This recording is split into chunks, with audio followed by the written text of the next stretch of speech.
you're probably wondering which madman gave me the keys to a £500,000 classic BMW M1. And I'm thinking exactly the same thing, but fortunately, a friend of mine who's big into collecting rare and fabulous cars has been extremely kind and let me borrow this car. Now, before I get into fully introducing this car, have you ever wondered why the BMW 1M, the 2009 BMW 1M, was ever called the 1M, and it wasn't called the M1, like every other M series car that BMW has ever made? Well, it's because of this car. This is the BMW M1. Before we get into things, before me explaining a lot more about this car to you, I just want to share with you a couple of numbers, a couple of facts and figures that for me puts into context this car more than any 0 to 60 time or lap time ever could. And that is 457 and 500,000. Now, I'm sure you can see where I'm going, but let's start with 457. And that was the production quantity of the BMW M1. The reason for its small production number was that back in the 70s, BMW wanted to get into GT racing. They wanted to compete in the World Championships.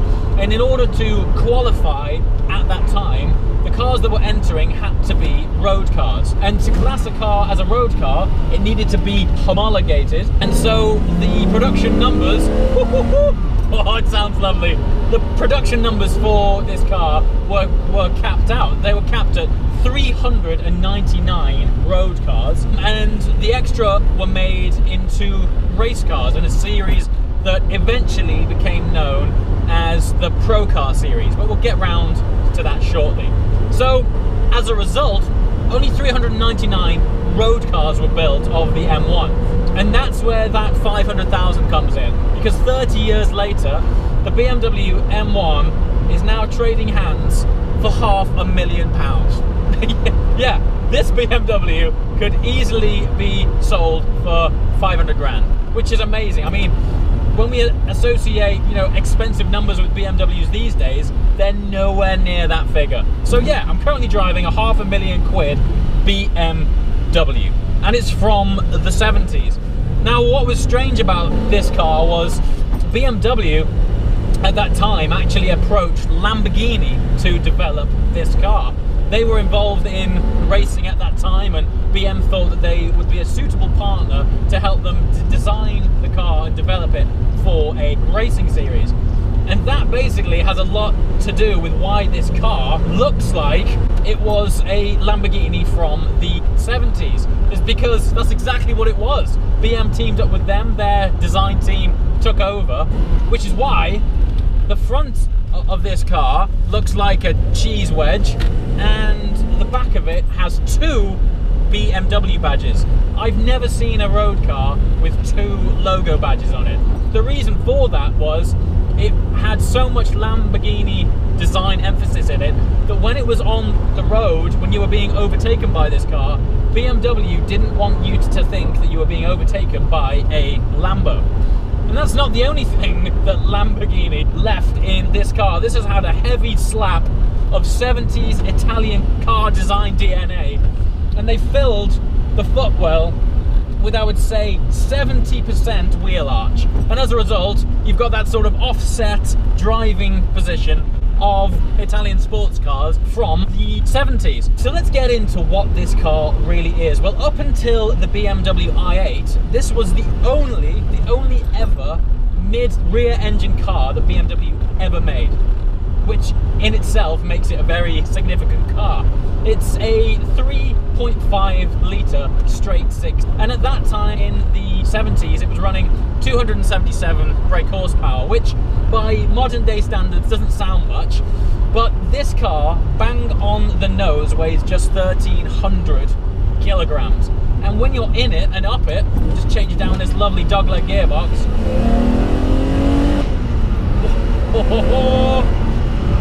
And it's light on its toes. Of course, in this era, there was no power steering.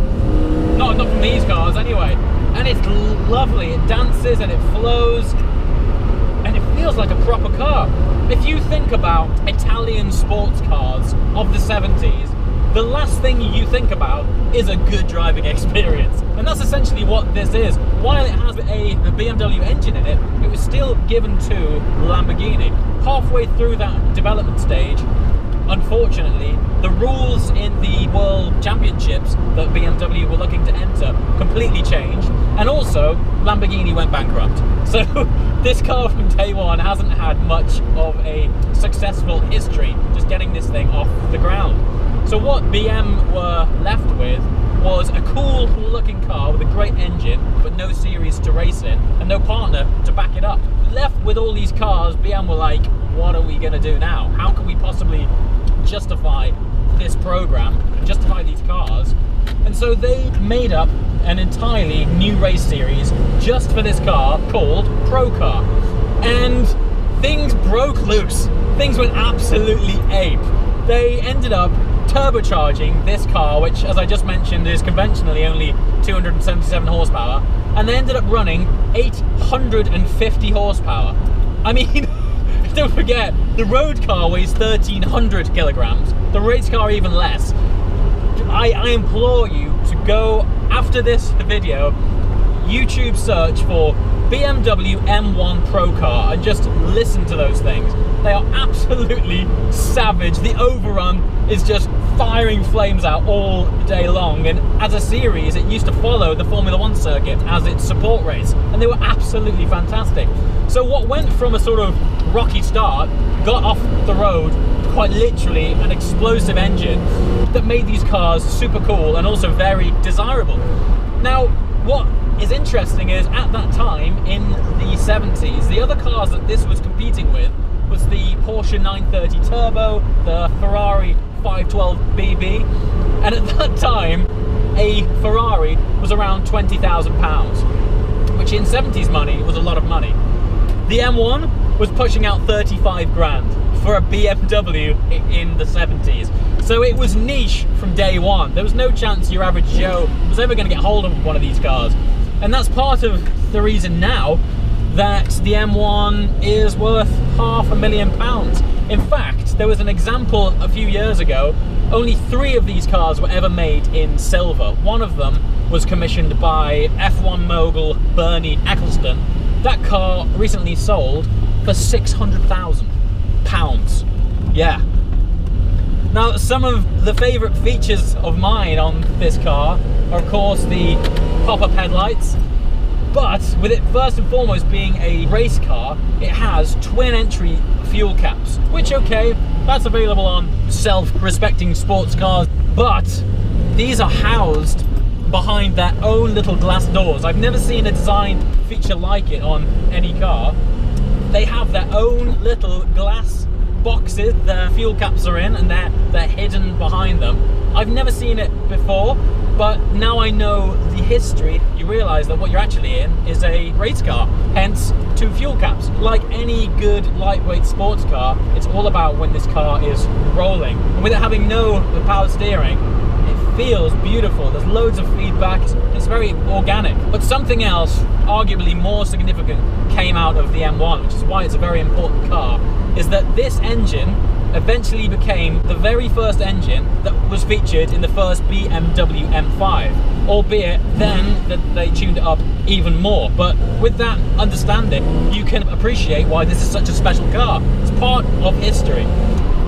It's cooler because underneath is Bavarian engineering. It's the finest Bavarian skill, and it's beautiful. It runs fabulously. The engine's sweet. We've got a dogleg gearbox, of course, because it originated as a race car. But just listen to the engine. Oh. Of course, by modern day standards, it's not fast at all. But that's not the point, is it? You're getting in something which provides just a totally unique driving experience from basically anything that you can buy now.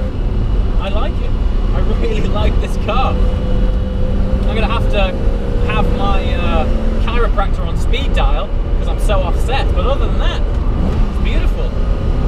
So you're probably wondering which madman gave me the keys to a £500,000 classic BMW M1.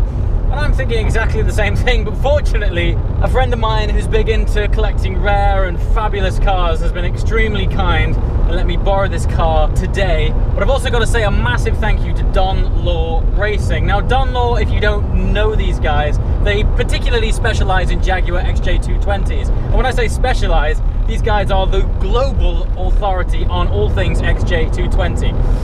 But every now and again, they also do up some other incredibly rare and special cars, and my friend left it in their hands. So he said, you know what, drive up to turn and see Don. He'll pass you the keys and off you go. So massive thank you to my friend, but also a huge thank you as well to Don Law for just taking his time to show me this car. Also, coming soon, I'm going to have to do some more features on this guy and his cars. They got some amazing XJ220s. The company history and story as well is fantastic. So I'm going to try and get Justin Law on Full Chat soon in a very special car. I guarantee it is one of one, the only car in the world of this kind, which will be coming soon.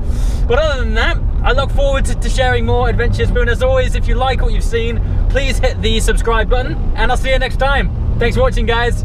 Ciao.